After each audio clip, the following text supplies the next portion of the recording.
Hey, good afternoon, and welcome to the Cruise Amigos live. And John's asleep. Oh, well, he's not really asleep. He's playing possum, folks. Who's he trying to kid?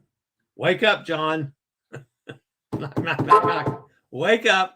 Are we ready? Are we ready? That, ready. Yeah, oh yeah, we're more than ready. That is Amigo John. He's over there that way. See, I've learned how to point to you. I have trouble with the up and down ones. And we have no idea where what's his name? Oh, Amigo Martin. Over on the other side of the pond, he might be trying to swim from Southampton to Barcelona.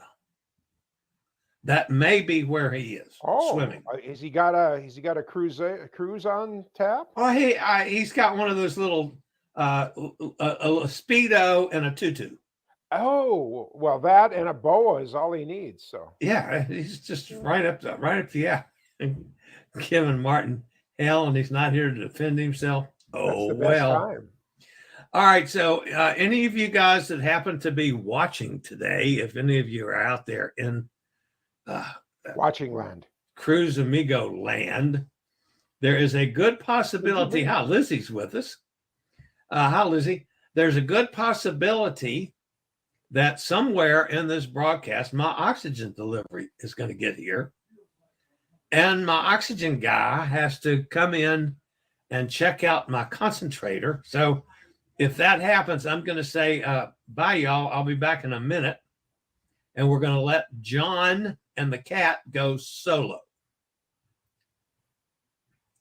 So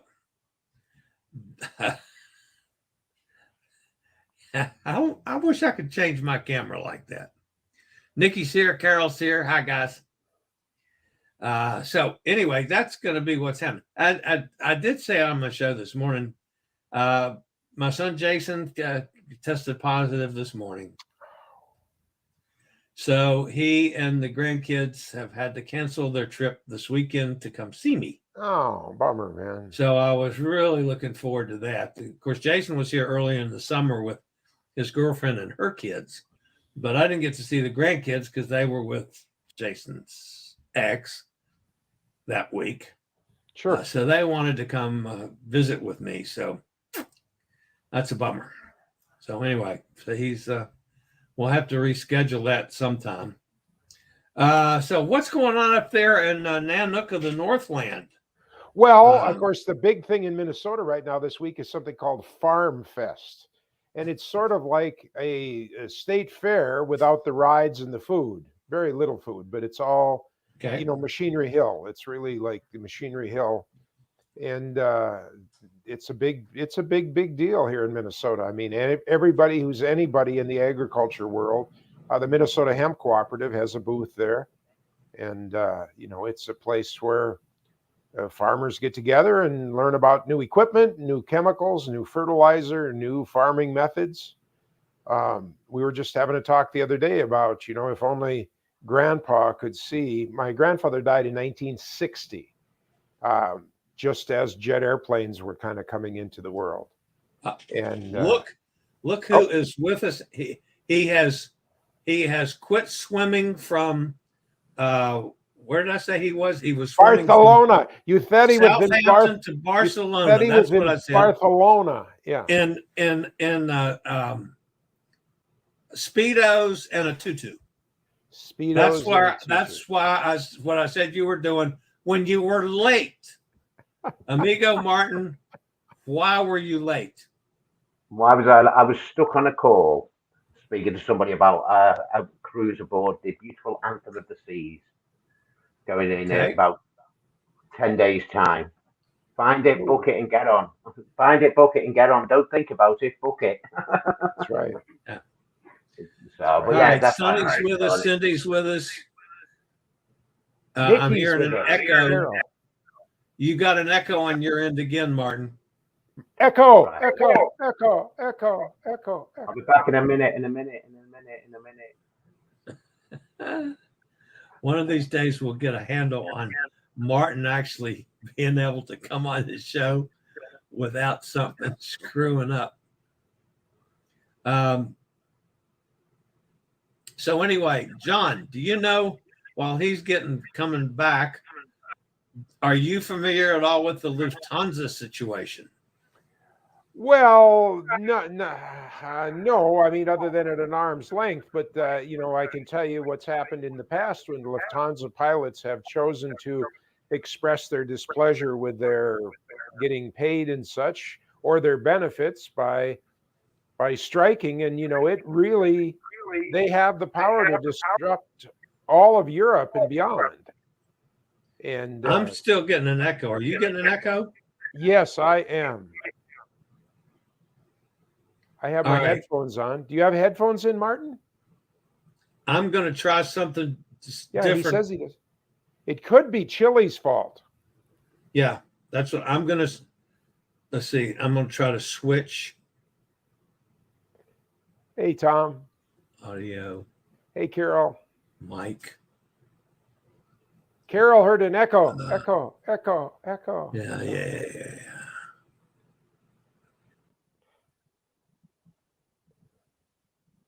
It could be my headset. The new testing earphones. 1, 2, 3. Okay. Now, I changed microphones. Does that do any different? Well, how about me? Do you hear an echo? No. What about me? Can you hear me? Me.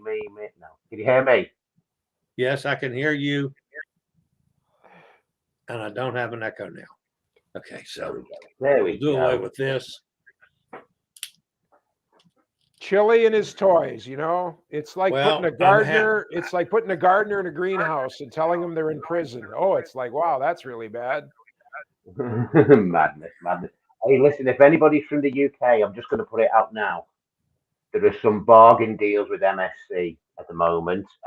7 nights Norwegian Fjords cruise at just £597 for a balcony. Is that PPDO? What? Per person double occupancy?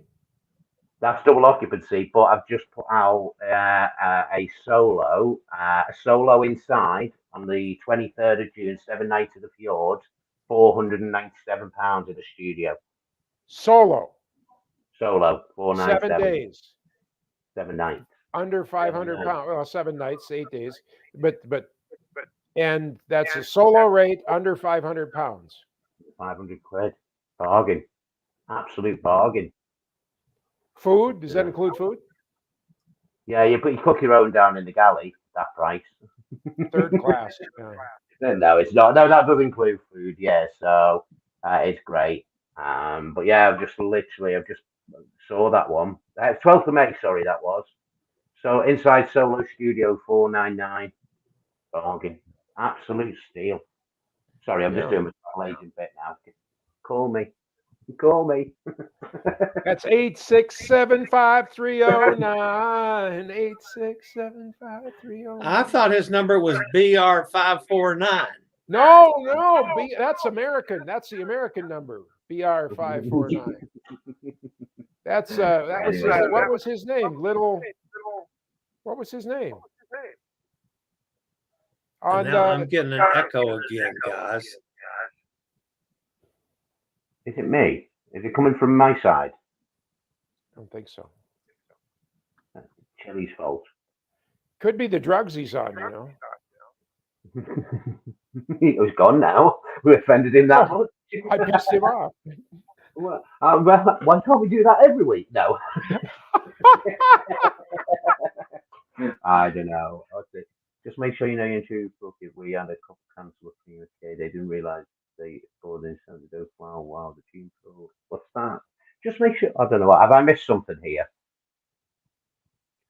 Well, Tom's just saying, just make sure you know your itinerary before you book it. We had a couple cancel the Prima transatlantic cruise. They didn't realize it boarded in Southampton. Where I just a question: where did they think that it would have boarded from? Yeah.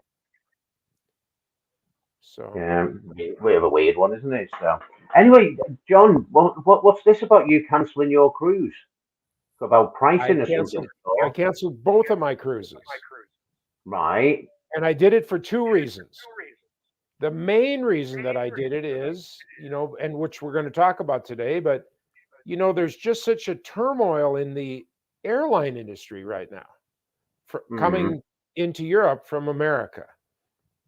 I don't think it's a problem over there, but I just, now that I'm older and I'm using the walker more, and it was the alone part. I'm just to the point now where I don't feel good being a solo cruiser so far from home with the turmoil in the airports and the baggage not getting through. I need my bag on the other end. I can't carry everything I need in my carry-on. Yeah. And so, Definitely not. so it just feels weird. But the big thing that I found out as I was canceling it is, for instance, on the transatlantic part from Lisbon to New York, they were offering solo inside cabins for $5.99 American dollars. And it's like, and it's the only time in the 7 years I've been doing this on the that the transatlantics have been my life. It's the only time that at 120 days out from the booking, every class of cabin is open. Usually the solos are sold out. The Haven is often sold out. The spa, the balconies, but that have spa access, always sold out. Everything is open. Out solos, inside, balcony, spa, Haven. Everything's got cabins from one end of the ship to the other. And that's why the price is going down. So my philosophy was, I'm going to bail out. I don't feel comfortable right now. If I do feel comfortable, I think already I could have saved $300 on one of the legs and some hundreds of dollars on the other leg. And they had taken apart the flight. They had taken apart the cruise, making it an 11-day from Rome to Lisbon, and then a 9-day from Lisbon to New York. Now they put it all together as one. You can do it as a 20-day all together, and that was not available earlier. Right. Okay. So the way they're kind of messing with things and everything, I just think that if it should be at the last minute, if I want to go, I'll still have my pick of cabins and I'll save some money and I will go, because it's like, I'm not going to be sitting here going, well, I paid a long time ago and now I should go. I'll just be making the decision in a way like your folks that you just booked that are going out in 10 days or something.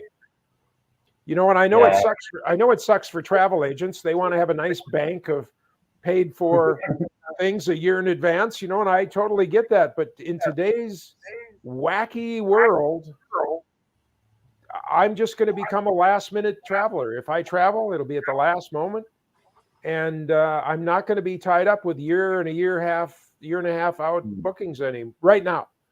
I just don't. I think people like yourself, though, where you're not stuck on. I have to have a habit. Well, that's right. I don't have to plan my vacation with my company and do all those things, and that's what I mean. So for me, this gives me the greatest amount of personal security and feeling good, and knowing what's going on. So that's what I did. Yeah, it's weird at the moment, isn't it? With travel, there's so many things that are changing. It's saying strikes and the luggage going missing. Even trying to get into the terminals in some places. I've seen horrendous queues of just trying to get into check-in. It's like, wow. It used to be like just at the Macy's Boxing Day sale. I could fight with any 6 ladies with fingernails and get to be first in the counter, and it was kind of a sport. But now that I'm getting a little older, that's just not. It's not for me anymore. I can't. I remember once, I was flying from Berlin via Amsterdam to Minneapolis to home, and it was the first time there had been a snowstorm in Amsterdam in 30 years. And I had a business class ticket, but they just queued everybody up, go over there, queue over there. I was in line for 4 hours. Wow. And I can't do that anymore. I mean, I would just walk off now. Screw it. I lose the flight. I don't care. I mean, I would just have gotten the, but at that time I had a problem because Henry, I did not have my own key to the flat at the time. Henry had gone out of town. When he dropped me off, he left. So I would have had to go get a hotel, for instance, because I couldn't have got back into my flat. And so anyway, that's just how I feel about things. Tom has an interesting comment here. He is suggesting that the cruise lines are going to go belly up due to the recent dropping of testing anyway. So good you dropped the future cruise. Well, Tom, I don't think they're going to go belly up. I think that, there's just too much infrastructure and ports, and there's too many places that want to have cruise ships coming. But I think that things are changing. I sure do think that things are changing. And I'm not as comfortable as I used to be. I'm not the adventurous soul that I used to be. You like security and things to go well with no hiccups, and you know what I mean. Which we all do. We all want that. So, well, yes, but like I said, but I used to. My heart would start beating more when there was a flight delay or a little turbulence, or that was part of the adventure. And I lived most of my life like that. I've slept on Air Force tanker jets, going across the ocean. I grabbed a lady once from not hitting her head on the roof of the plane. I've been on flights where the pilot came on and said, "Flight attendants, take the nearest seat immediately," because we hit, and nothing like that ever deterred me from, like Disneyland, going around and getting back on the ride. But things are changing a little bit for me now. And I'm sure it's just part of aging, and also lost a few friends this summer, that kind of died, some without any notice. And it's just caused a change in my life. So, did you see the comment about it possibly you echoing? Yes, I did. But here, first of all, the cat is sleeping, so I have to, come on, kitty. Okay, so that's number one. Now I'm going to take out my head. Oh, we've lost him. Are you there, Chillie? Yeah, I'm here. Can't hear him now. Now, see, that was a big echo with whatever John did, because now I'm hearing myself come right back. Right, but you're coming through my speakers now. Yeah. So that's why I had the headphones on. So let's try here. We can play games till the cows come home here. Hang on.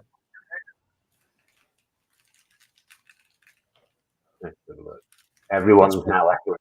Do you have speakers on, Martin? No, I've just got my headset on. These things.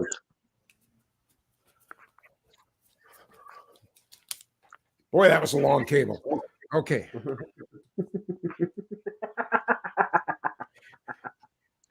Oh, geez. We won't make any below the belt comments. No. If people are listening in and just see what's going on, they're like, what the hell? Apparently I don't echo, Tom's saying.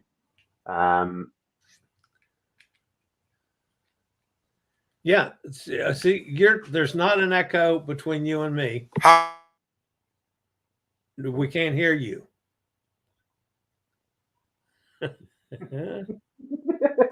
How about now? Now we can hear you. Yes. Wonderful. And there is no echo. Echo. No, don't be playing. There is no echo. Whatever you did, it fixed it. Do you hear me there, or do you hear me here? Talk on your head. From the headset. This one? Yeah. All right. Carol says you haven't got the echo. We might be hearing it from both but I'm thinking it was from the headset. Does it have a microphone? Now do you hear me here? No. We definitely hear you when you bang your head. Oh, now it's really echoing. It sounds totally empty, kind of like mine. Have a great shot. Now you should hear me right. Yes. You were much louder too. I am now? That's a little better. Good. I'm talking on this microphone. Yes. And hearing you on these earphones, and now you're saying there's no echo. No echo at all. No, but somebody's just wished us a great show from StreamYard. Am I correct on that, guys? Somebody pop in. Do any of you guys have a echo now? Echo now. No echo now, Sonny said. Echo now. Very good. There we go. Reset the program timer. Now it's 2:19. What? What program timer? Well, instead of it's 1:20, he's a minute off on the C. Oh. Okay. Everyone's saying no echo. Yeah, so anyway, you were saying, John, about all the problems. I mean, there's so many problems with everything at the moment, you know. I mean, Liz was saying there's strikes with EasyJet potentially at the end of August, and you know that's one thing where if you book everything with a travel agent, it's all protected over here. We have something called CATO protection, or through the cruise line, if they do it, then they look after you. Whereas if you do it all yourself, you book your flights, your hotel, and the cruise all separate, you're going to come a cropper, you know. Well, you know, and you've heard me say it 100 times, is that I just don't understand why anybody doesn't use a travel agent. It's like when you can pass off all that headaches to another human being and they smile and say thank you for doing it to them. Why, you know, there's a time to be a hero. This is not one of those times. No, not for saving £10 or £20 or $20 or $30. You know what I mean? You know, it's we do have the headache. I've got one now where we've got two options with somebody because the MSC have changed the itinerary and moved it by a whole day.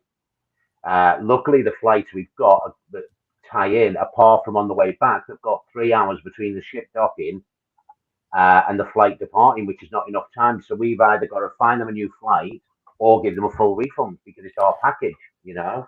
It's a hard one. Or there's an option where we found a deal. We can have an extra night in Venice at the end of the cruise, but they would have to pay for that. We'll pay for the flight, but they'll pay for the accommodation. We give them options, you know. Whereas if you do it all yourself, you're going to be scrambling around going, what the hell do I do? You know, we do this day in, day out. It's our bread and butter. It's everything we do, what we train for. So, but there we go. So, but I yeah, thought anyway. it was your bread and jam over there. I didn't think you had bread and butter. Do you know what? I've not had jam for years.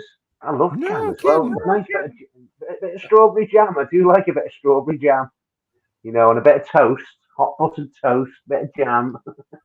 I've not had it for ages, actually. I'll have to do it now, I think. I've had marmalade, but not jam. How do we get on these conversations and end up on talking about jam and toast from being a travel agent and somebody? Well, you said bread and butter. Oh, shows just go so many different avenues. Marmite are horrible. Oh, Vegemite. You mean like Vegemite? Is that Marmite and Vegemite and Marmite? Marmite. Oh, Marmite. That's Canadian. Oh, that's marmalade in Canada. Okay. It's horrible stuff. Wait a minute. Now I'm hearing an echo again. Damn it! I didn't do anything. What's that? Tom's saying, what's that? There was a post today in Latitudes that says a travel agent told a cruiser they didn't have time to wait on hold with NCL to solve the problem. Wow. Then I would get a new travel agent. Someone said that. Do you know what? I'll tell you what. We spend so much time on phones at the moment. We've had it where we've got two phones going with two different companies and they're all on hold to try and get through, you know. And it's like, it's horrendous, but it's the way life is at the moment. And it's, you know, it will get better. But as I say, if you find a proper travel agent, one that cares and one that looks after you, most of us are like that. 99.9% of us do care and will sit on hold. So whoever that was is not a very good agent. But anyway, there we go. Okay, if Marmite is not Canadian, then what is it? Caucasian or what is it? Let me just look here. Marmite. I know Vegemite came from Australia. Yeah, and it should go back there. Yeah, I agree with you on that. Marmite was launched in the UK in 1902. It is a savory food spread created as a byproduct of brewer's yeast. Yeah. A substance involved in the production of alcohol, discovered as an edible entity in its own right by the German scientist Justin von Liebig. And you know what, Justin, I'll tell you now, it's the rankest thing ever. It is absolutely rank. It's horrible, Justin. Where did you get it from? It's just, oh no. I've had it twice. And the second time is just to make sure that the first time I didn't like it and it's horrible. But the hubby loves it. Hubby loves it. Well, but here's the deal. It is jam-packed with vitamins. So, yes, it is good for you. It's stuffed full of vitamin B, niacin, riboflavin, thiamine, magnesium, calcium, potassium, iron, and selenium, all of which are important for cruisers. When you are cruising on a ship, you got to have those vitamins. So load yourself up with Marmite before you get on the boat. No, don't. It's horrible. Yeah, Vegemite is the Australian version. It's horrible. Yeah. They're both horrible. No. But then again, Bovril. Bovril is a drink. Have you had Bovril? How do you spell it? Bovril. Bovril. It's basically gravy in a cup. It's trademark of a thick and salty meat extract paste, similar to a yeast extract, developed in the 1870s by a Norwegian named John Lawson Johnston. Yeah, well, I have that at the rugby on a cold. In winter when it's cold, a nice cup of Bovril at the rugby is amazing. So, Chillie sat down the bottom there, going, "What the hell are we talking about?" And I'm getting an echo again, guys. Okay, And I took myself out. It's not me. It might not be me, so I'm going to say goodbye and I'll be back. Okay. Whoops, that was that. I overdid it. One of these days, Chillie, we'll get it right. Okay, now. No, I'm getting an echo back. It's one of us. Right. Neener, neener, neener, neener, neener. Right. We think it might be Chillie or me. Right, I'm going to take myself out. Right. Hey, Martin, how are you? Hi, hello. Have you got an echo off me? No, but I hear an echo of myself. Bizarre then. Right, well, let me take myself out and see if it's me. I'll go out for a minute. In fact, can I? No, I can't go out, can I? Oh, I'll take you out. We can do it. We'll do it. There he went. Okay, hey, now, Chillie. now there's no echo. Now there's no echo. Can hear everyone's computer. John is still echoing. Yeah, but it's echoing through Martin. Because you don't hear an echo now, right? Everybody, please respond. No echoes when it's John and Chillie. Okay. Hot Air Tom, do you hear any kind of echo now? Give me a yes or a no. No, I don't want to wow. It's Martin's computer. No echo, John and Chillie. Do you want to tell him or should I? Do you want Martin, to tell him or you. should I? Something with you is echoing. Oh, you're on mute now. Unmute yourself. Right. Can you hear me now? Yes. I can hear you. Yes. And we got an echo. Right. Okay. 1 minute. 1, 2, 3, 4, 5, Oh, 17. we were talking about counting in weird languages. Ein, zwei, drei, vier, no. fünf, uno, No. We'll give him a minute on the clock. Cinco, seis, siete. I don't know where we go from there. Nuevo, ocho. Ocho nuevo. Yeah. You can hear delayed speech through his computer. Yep. Okay, so he's looking. He's studying. Notice he's got his bowling shirt. Or did he mute himself? He did himself, but notice he's got his bowling shirt behind him, so he can run out right after the show is over there. And go bowling. Go bowling, yeah. Yeah, I could see. Is he going to bowl in his tutu? Well, he's got the balls for it, so. We're talking about your balls, Martin. You must not be able to hear us. Hello, Martin. Earth calling Martin. Earth to Martin. Earth to Martin. No? Hello? Isn't it great when it's not just Martin, it's at the moment, but isn't it funny how we get these perplexed looks? You know, it's like Martin, you got to unmute yourself.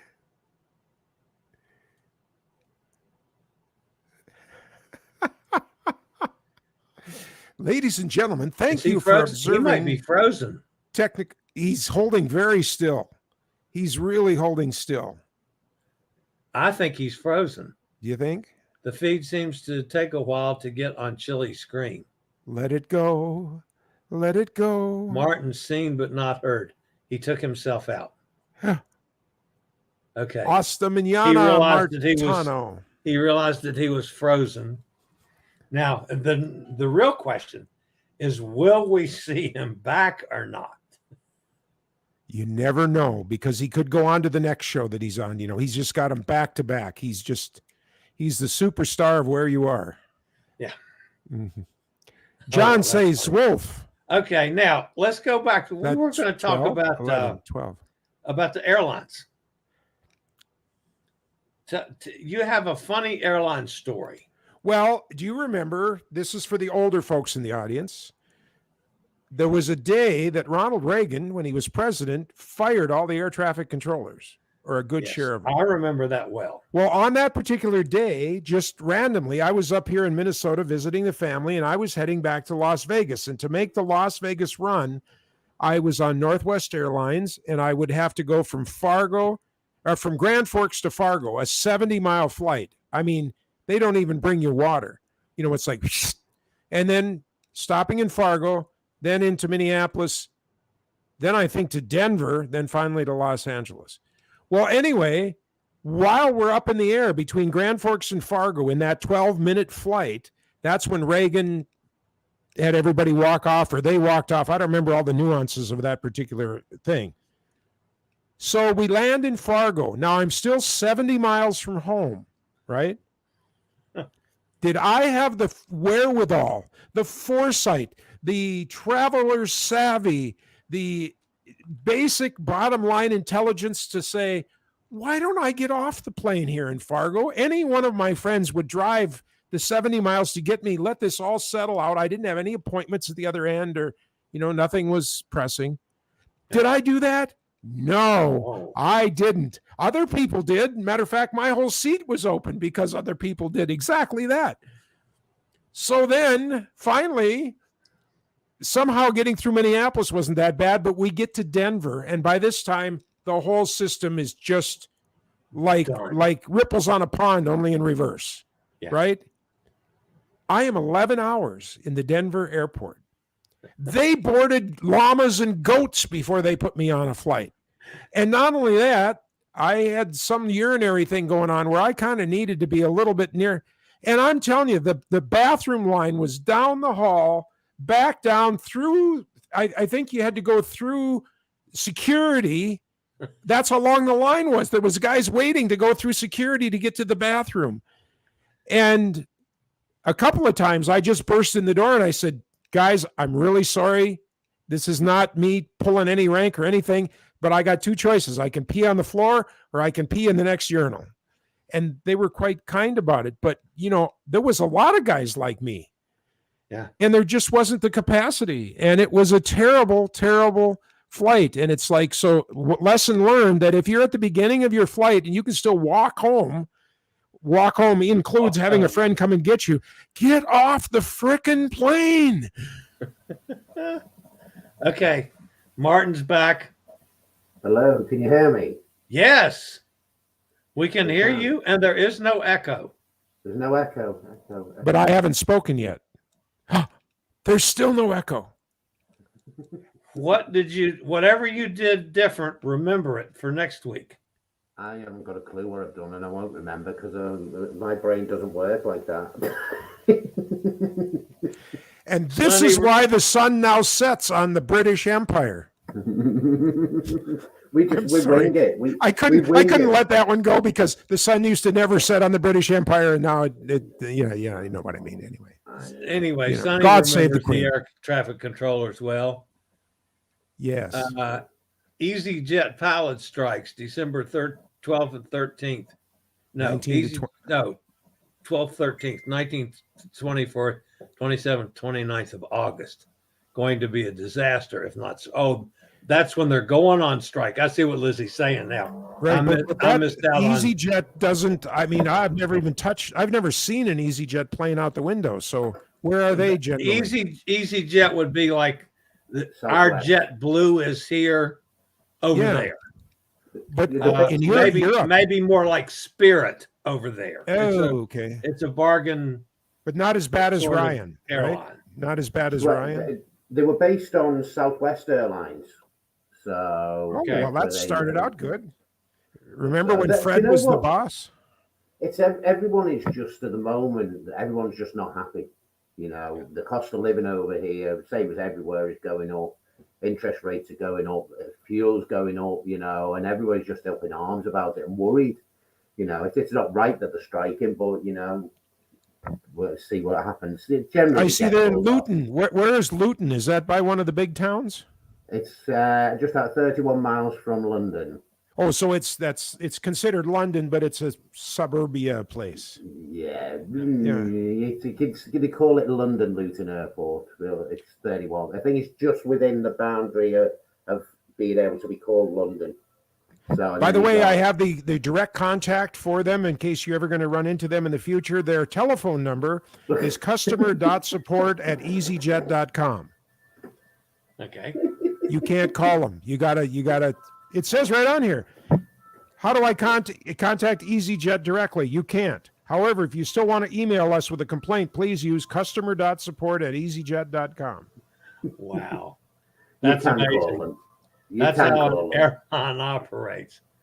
Carol says, I used to fly EasyJet from Tenerife to UK. Wow. I used to be cabin crew for EasyJet. Oh, yeah. All right. So speaking of petrol prices, gasoline prices, we call them here. We here in Virginia, we are well under $4 a gallon now. Wow, good. I saw $3.69 this morning. Now this gasoline you speak of, is this something that you feed your car? You put it in its mouth? How does that work? I don't have one of those electric things that I have to plug into my cigarette lighter to run. I mean, I spent $22 on electricity in May for my car. I want you to know, $22. Yeah, just my big fat electrical butt. Your big fat electrical butt. Oh no, I couldn't be doing with an electric car. If it runs out halfway, then you got to stop and find a plug.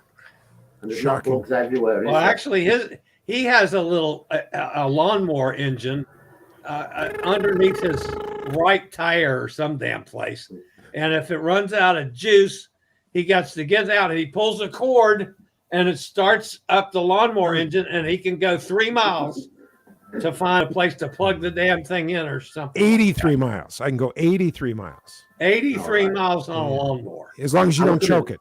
I was going to say now, then, if you can only go 6 miles an hour. That's the catch to that.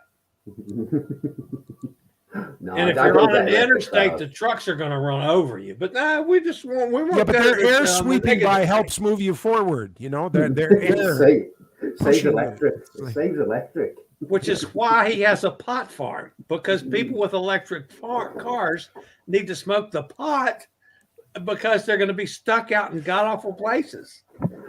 Jeez, I gave up. I really do. So, but anyway. All right. So I enjoyed your story about the traffic controllers. Thank you. Now, you also had another story that you were. I was flying from Las Vegas to Winnipeg. Okay. That's on Carol's side of the border. Yes. And it was a milk run. I mean, it was Vegas, Denver, Rapid City, Fargo, Winnipeg. You should have been quicker. Airplane stopped all those places. It was what they call a milk run. You know, like you know what milk run means? It's like you stop at every farm to pick up some milk. You know. So yeah. Well, so anyway, again, I get to Denver and I'm like way delayed. And I'm not thinking Denver is the home of Coors beer. Now, this was at a time when Coors beer was highly sought after by the entire United States because they only distributed in a certain geographic area. Right. And I mean, there's people that would drive a car from Minnesota to Colorado just to fill it full of Coors beer and come back. And they would be the kings of the city for a while because they would slowly give out a 6-pack here, a couple of them here to their friends. And you know, and of course, once I got older and actually drank the stuff, it doesn't really taste any different than any other $1 a six-pack beer. Yeah. But at the time, it was like, so I spent all this time in the Denver airport. It was a terrible experience. Finally, we're taking off out of Denver to Rapid City, and the guy next to me orders a Coors beer. And I go, my God, I was in the home of Coors beer for like hours. So I started ordering Coors beer. I would order 2 of them. I would drink one, and I would put the other one in my briefcase. And I would drink one, and I would and that was for landing in Rapid City to Fargo to Winnipeg. By the time we get to Winnipeg, I am both sloshed and I have a briefcase full of 16-ounce Coors beers, not just 12-ouncers, 16-ounce Coors beer. So, and now we're way late getting into Winnipeg for customs. And I don't know if you know, but the Canadians are a little bit like the English people. They like things to be on a schedule and on time and everything. And the fact that they had to wait till 2 a.m. for this plane. Did I say something? Did you send him off? Or? I didn't touch anything. Well, we're bring him back. I think no. He's got something in his ear. He's doing. Did you take yourself out again? He's doing fine. Anyway, so I finally get up to the customs guy, and I mean I'm having trouble. I was young and stupid. I don't do this anymore. Yeah, right. But anyway, so I get up to the customs office, and he goes, "Do you have any alcohol to declare?" And I go, "Yes, I have 12 16-ounce cans of Coors in my briefcase, and I have 12 or 13 16-ounce cans of Coors in me." And he just go, just be gone. The next morning, I'm on a plane to Montreal for a big Yamaha. I mean, I had to be there because the next morning I'm flying out to Montreal, coming back on that flight, just an addendum here, but that was the first time we were late out of Montreal, and I upgraded to first class at the last minute. Do you know what it cost me? Montreal to Winnipeg, like a 4.5-hour flight. Do you know what it cost to upgrade to first class? It'd have to be expensive. $44. Oh my God. $44. Good God, I drank more than that before the airplane took off, you know? It was amazing, yes. And not only that, we had a headwind that the 4.5-hour flight took us like 7 hours. And so once again, I enjoyed the finer benefits of flying in the 70s in the first class cabin. It was a stretch DC-8. Do you ever ride on stretch DC-8s? I've been on, yeah, sure. You know, they had curtains they had to pull all along the cabin. You know why? Yeah. To hide you. Well, no, but if you sat in the back of the plane and the curtains were open, you could actually see the front of the, I mean, they flexed more than a soda straw, you know, at a root beer stand. Yeah. And people just got panicked about it. So they kept the curtains pulled so you couldn't see that. But I'm telling you, from the back of the plane, it was like a boat. It was like it was going up and down over a boat, and the plane was flexing. So anyway, those are some of my Canadian flying stories, and I wish that I still could be in touch with some of those people that I interacted with. Hey, do you remember that fat guy that made this comment, or do you remember? Because I mean, I'll tell you what I was expecting you to say. Yeah. When you came back from Montreal. Yeah. Okay. You had gotten another briefcase full of beer. No, because we were and went to the same custom agent. I've never hit the same customs agent, but flying United several years over from Chicago to Frankfurt, I ended up with the same purser for some reason. His name was Stefan. He was about 7 foot tall, a German, but he actually lived with his husband down in South America, and he deadheaded to Chicago. And I mean, to the point that I'd be walking down the tunnel and talking and around the corner, and he'd go, "I think that's Mr. Reitmeyer coming around the corner." You know, he was a great guy. Again, I wonder what happened to him. One of the guys that I flew with on Northwest all the time ended up having a heart attack on the beach in Hawaii, and nobody helped him because everybody thought he was drunk. This is a serious story. He was like, I got this from other flight attendants, that he was laying on the beach and just, you know, like spasming, and no one would help him. Wow. They thought he was drunk, but God, I can't think of his name. Tom, his first name was Tom. Anyway, I would love to find out what happened to him, because have I told you his stories? The story with the lady with the wooden leg? or the No. cat that died on the plane, or the old guy that was bringing his older mother on the plane. I have not told those stories. No. When would you like to hear those stories? Tell me when. On another show. Yeah. But I have three incredible stories. Three more airplane stories on three a cruise more show. first class cabin airplane stories. That's right. That's right. Carol is paying $7 a gallon Up in Canada. Yeah, well that's $1.72 a liter. I mean, that's not, I mean, those are cheap Canadian dollars. I'm just joking about that, Carol. I didn't, because I used to live there. But their loonies and toonies are, $1 and $2 coins. They only their paper starts at $5. And now what John does, John, he owns 517,000 acres of Minnesota, and he stands on the U.S. side of the border and throws rocks across at the Royal Canadian Mounted Police and just going, one guy. No, just one guy. There's just one guy, and I won't tell you his name, but it ends in O'Neill. And I mean, yeah. So anyway, that's what John does up there at the border. I do. Now, what's Martin? He's sitting down there. Do we want him in? Do we not want him in? I think Martin is busy doing something travel agent wise. He's talking. Looks like he's talking on the phone. A travel agent. I'm going to pop in. If he's saying something, I'll pop out real quick. Or if can't read his lips. Yes, he's definitely working. So we'll leave Martin to his own devices. Now he put his. Are you back with us, Martin? No, you're not back with us.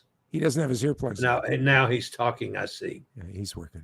Yeah, he's working. So we'll leave Martin to his. Who's that famous duties. Documentary guy? The travel agent slowly approaches his desk, reaching for his pencil, knowing that today is going to be one of the more exciting days of his life, as he takes calls from all over Upper England, getting people on their journeys.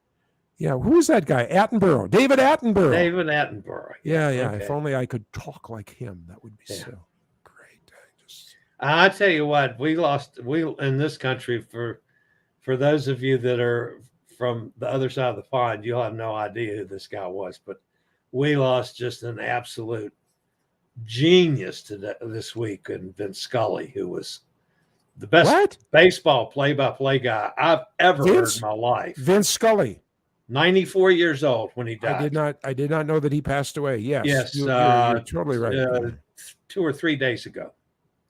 But boy, what he had broadcast some of the most exciting moments in baseball through the years, and just had a magnificent. Well, his use of the English language was far better than mine will ever be. He was just terrific. He was on the air. He did 67. That's a 6 and a 7. 67 Carol wants to know seasons. What's the Bash Canada Day? No, Carol. I love Canada. I just have a little fun with it. You know what I mean, eh? No. I lived there for 5 years. I was a landed immigrant, and I still don't know really why I packed up the van and moved back to America one day. I really loved Canada. And still do, as a matter of fact. Sonny grew up with Vince Scully, listened to him with the Dodgers. My first professional sports visit. Vin and the Dodgers, rest in peace. Yeah, he was a great guy. Yeah. I never got to meet him, but I sure have listened to him a lot. I was, matter of fact, the closest I came to it, he was actually broadcasting the World Series game that I was at once. But I was. So you were literally in the room with him, so. No, I was not in. I was in the same stadium with him. Okay. His middle name was Edward, by the way. Ooh, I may not have known that. Vincent Edward Scully. Yeah. His parents were Vincent and Bridget. Oops. Wait a minute. There's Martin is waving. Okay, now I see you. Martin is back. So you're back almost in time for us to say goodbye. We figured you were doing travel agent of the year things, I was doing like something bribing the voters or whatever you do over there to get these big awards. Oh no, I've not won one this year. I've not put in for anything. I haven't had the time to do it. So I might have to put in for one for next year. So Hot Air says he was a Harry Carey guy. Oh, okay, yeah. With the Phillies. Harry is the one that they got to do the narration on the Paradise by the Dashboard Lights by Meatloaf, wasn't he? Isn't that who they got to? Remember in that song, you know, it's a metaphor where the guy's on first base, second base. Yeah. I gotta know right now before we go any further. Do you love me? Will you love me forever? Me.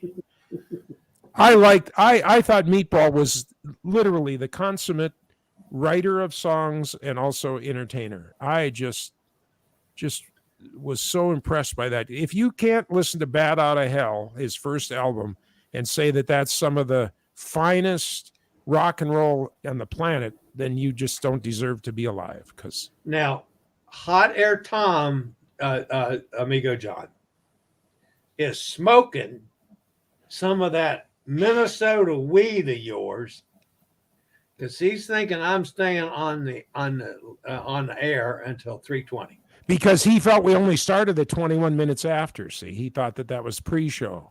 Yeah, well, why did you think we started so late? Because we were chatting about technical issues up to then. He didn't get his full serving. Oh, yeah. Well, he wants his full hour, does he? Yes. And I haven't even started on my 3 airline stories yet, which Chillie says has to be on another show. So yeah, we had 2 good stories today. We don't want to shoot the messenger. Oh, yes, you do. You totally want to shoot the messenger. We might need to cover another whole hour and let John. It's like watering his pot plants. He just grows. And I have a 4th story. If you should remember these, though, so you can trigger me, because the 4th story is when we're at 30,000 feet and almost hit another jet in the air. You haven't heard that story, have you? I know. See, there's 4 stories. You were going to do something else at 30,000 feet, and I don't want to go there. No, I'm not that kind of a guy. Okay. I'm very much a groundling when it comes to that. So. I don't even want to do it on a tall bed. And I haven't told you the story about the young couple that fell out of the bed in my bed and breakfast, have I? While we were having a Christian youth meeting downstairs. Oh, those are always good. So are you remembering all these now to ask me about in the future? Time to change the Cruise Amigos to Story Amigos. I agree, Mike. So you get John started, and it just goes forever. And without bragging, I this is not a brag, but it's just fun to talk about. Back when we had the bed and breakfast, can't think of the big magazine. It's Southern Living magazine. You've heard of Southern Living? They must have it where you are. Yeah. They came, stayed with us for 2 days, didn't tell us who they were, and then they came back and did the official interview and everything. It was just by accident that one of the big editors of the magazine came and stayed with us on her way somewhere. And there's a double page article about me somewhere in Southern Living magazine in the 90s. And one of the quotes was, I got to get it right. Storyteller John Reitmeyer is an attraction in himself. Wow. Because I didn't know who these people were. It was like a Tuesday night. They were the only guests. So I said, hey, where do you want to go? I'll take you. So I took them out in the limo, I took them out somewhere in the limo, and I told stories all the way out, all the way back and everything. And so, no, it was the kindest. I mean, people were paying tens of thousands of dollars to get that kind of exposure in Southern Living magazine back in the 90s. Now, I have to ask this question, because some people don't even know where I knew you from originally. And that's days. He used to travel in his private jet. He used to come to our rock and roll shows all across Canada. I hear you. We always had a front seat reserved for him, kind of off and to the left. And that was in your radio days in Las Vegas. Oh, the radio days in yes. Did you used to tell stories like this on the radio all the time? Yeah. Yeah, sometimes. Okay. Yeah, the problem was it was a news show, and so the management didn't like it very much. They wanted to find out who was being buried in a barrel out at Lake Mead. They didn't care about the old days. But, yeah. Oh, and did you ever hear about when I got? No, again. another story. No, but I got to go to Europe and ride the high-speed train from Paris to Lyon, France, the TGV.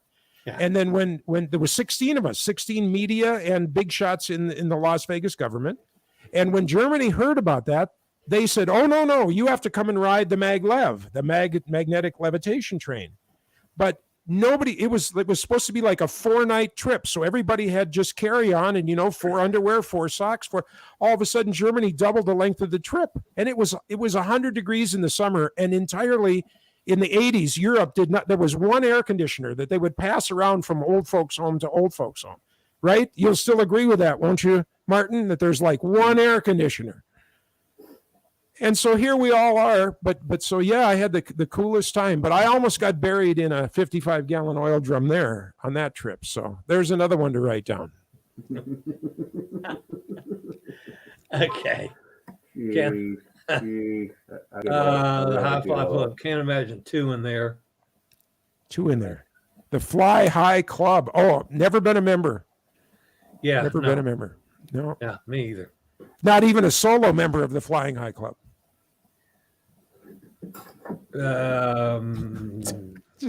Maybe I better not go there. Come to think about it. Anyway, that's a whole nother story too.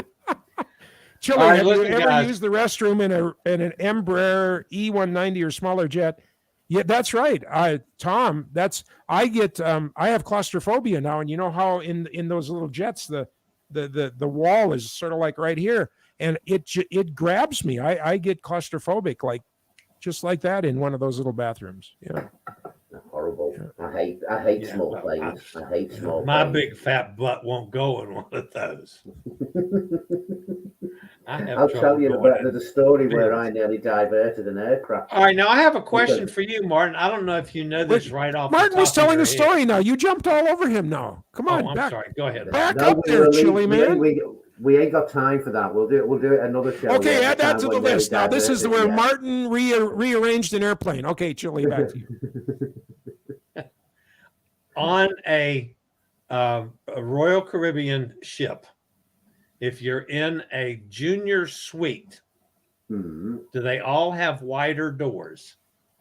Like near the same size door as the wheelchair accessible rooms? Is this a question? Mm-hmm. Do you know? So I don't think they all do. Some of the older ships I don't think have their doors as wide as far as this is a reasonably new ship. This is Symphony of the Seas. Not been on, but I would say yes. I'd say yes. I'm sure. Well, because that was the only issue. I'm going on Symphony of the Seas in 3 weeks, which you don't even know about yet. On September it's 4 weeks. Is this another one? Is this another one? September the 10th, I'm on Symphony of the Seas. Can I have the answer for you? Okay. The Royal Suites all have double doors, so that's not a problem. But the JS, OS, and GS doors are wider than standard cabin doors. So in the classes JS, OS, and GS, they have wider doors. JS, that's a junior suite. Yeah. Okay. That's and then what's OS then? What would that mean maybe? OS is an overweight suite. Owner's suite. That's it. Owners. I'm going with owners. And then how about GS? God Suite? The God Suite then? Suite. Of course. Grand Suite. That'd be the Grand Suite. Yeah. Grand Suite? Yeah. Yeah. They're a lot more expensive than an inside cabin. Just a little. It's when you get to the ultimate suites on them ships. All right, we've killed the hour, guys. I hate to say this, between John's stories and technical issues, we've managed to waste all these folks this entire hour. Another hour wasted. So, Tom, every room that Chillie is in is a handicapped room. Yes, that's Sorry, correct. I couldn't resist. Yes. I couldn't resist. No problem. I got no problem with that. All right, guys, that's going to wrap us up for today. We'll see everybody back here next Thursday. Hopefully, everybody will be on time, not to mention any names. And If no not, echoes. No echoes next week. And we'll try to do a whole 60 minutes for Hot Air Tom next Thursday. Just saying. We'll see everybody then. As always, stay safe, stay healthy, think about cruising. Hopefully, we all get together soon on the high seas. This is the Cruise Amigos. Later, y'all. Bye.